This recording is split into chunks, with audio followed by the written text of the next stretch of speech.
But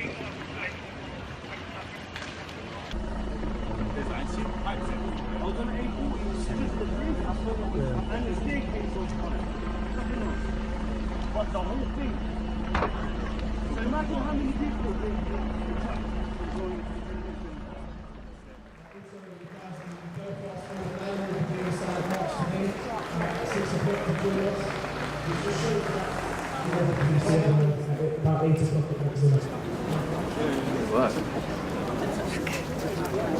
On the 14th of every month, they march. They march in memory, in solidarity, and in anger. This is the 8th time.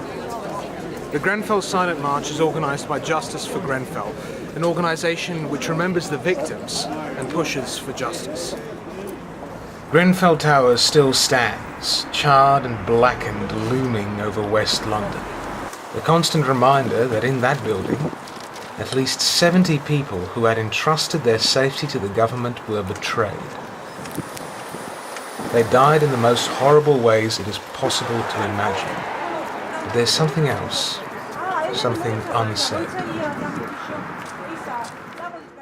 Since 2010, a blog called the Grenfell Action Group had criticised the tower's poor safety standards and warned that a disaster was inevitable. It was ignored.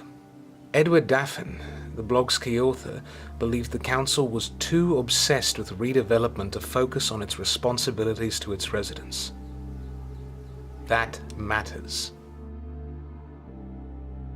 The shape of housing in England, particularly in London and the South East, has changed radically these past decades. The government builds fewer and fewer houses while more and more are being redeveloped. Families who have lived in London for generations are being priced out of the capital, and every day we hear stories of councils who are failing their tenants, evicting long-term residents with minimal compensation and moving them miles and miles away, often to terrible living conditions. That's why it matters that Edward Daffin thinks that the council failed its citizens, and why it matters that the Grenfell inquiry isn't considering broader questions of social housing. Because there is, in this country, a story of fundamental betrayal and neglect, of good intentions and bad policies, of money and of people, and of how housing policy has moved from serving one to the other. This is that story.